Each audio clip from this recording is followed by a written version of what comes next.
Hey everyone, welcome back to Unsolicited Bourbon Reviews, episode 12. And today is a first time Friday, as I teased earlier in the week, and I'm really looking forward to this one.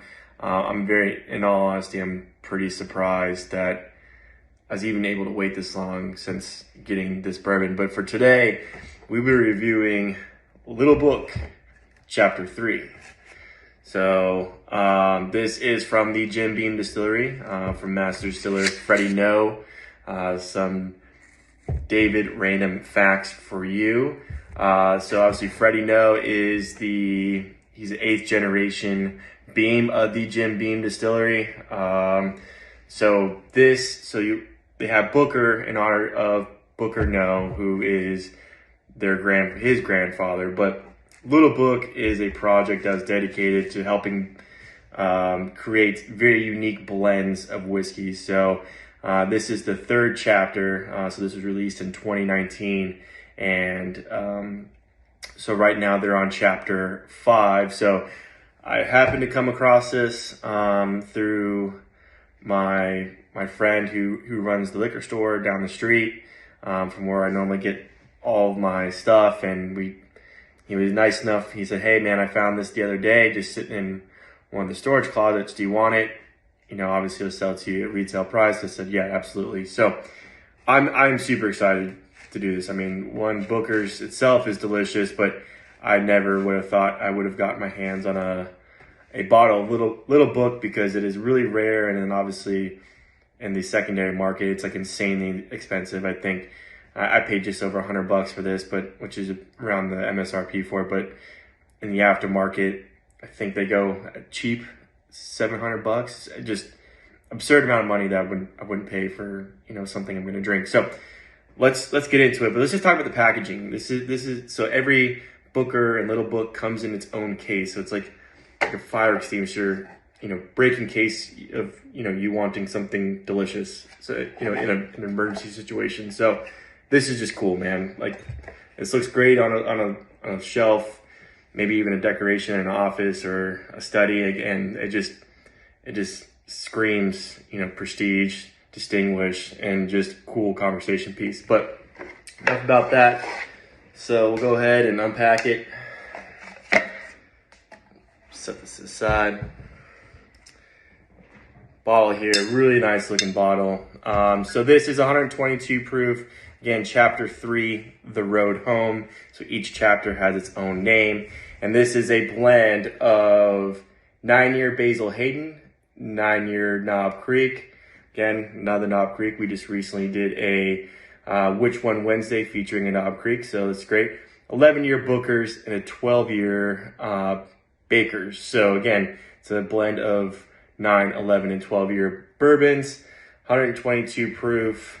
Bottle itself, again, look, you can definitely tell that dark color, so it definitely has some age in it. And again, let's get going on it.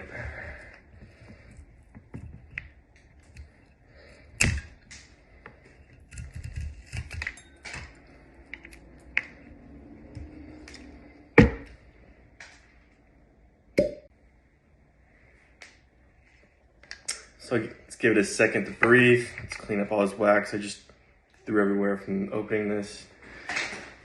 All right, so we'll go ahead and give it a pour. And you definitely smell the 122 proof as soon as you open this. Yeah, I definitely smell the proof on it. It's very, very bold smelling bourbon.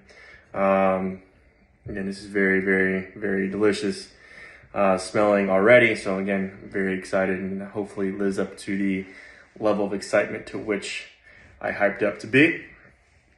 So definitely smell caramel, that rye spice. So I believe the mash bill is 77% corn, 13% rye, and 10% malted barley. And I know, which again just creates a delicious cocktail of just amazing brown water. So yeah, very bold.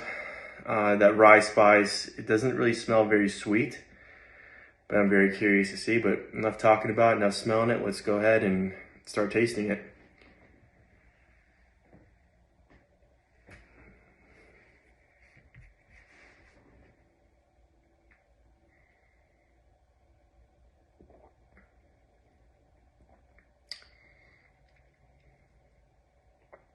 Wow. Definitely had that heat of the 122 proof. It's like all the flavors, literally, my mouth is just watering after that. And again, I've never had that before when I tasted a bourbon. Yeah, this is incredible. Definitely a caramel, brown sugar, some nuance of vanilla, kind of that, definitely a charred burnt oak taste. I think it's really good. It's really sweet on the back end. Second one.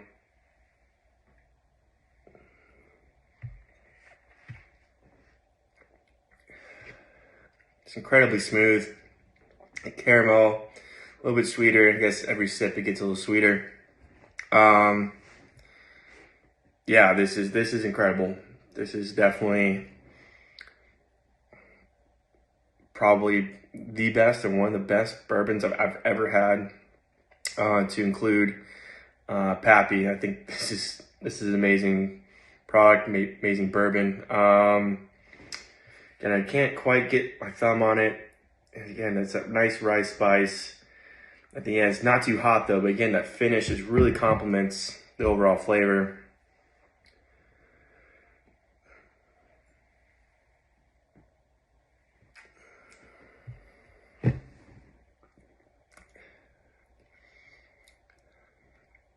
Yeah, it's just very, very, very bold, big tasting bourbon. It's great. It's gonna be really hard to drink this sparingly. To not want to just pound it, over the next couple of days. But I want to be able to have some friends and be able to have this for a bit, and again continue to talk about it. I'm sure it's only gonna get better as I taste it. But yeah, I know we're over on time. This one's a little bit longer because I'm just marveling of how fucking delicious this was. But we'll rate it.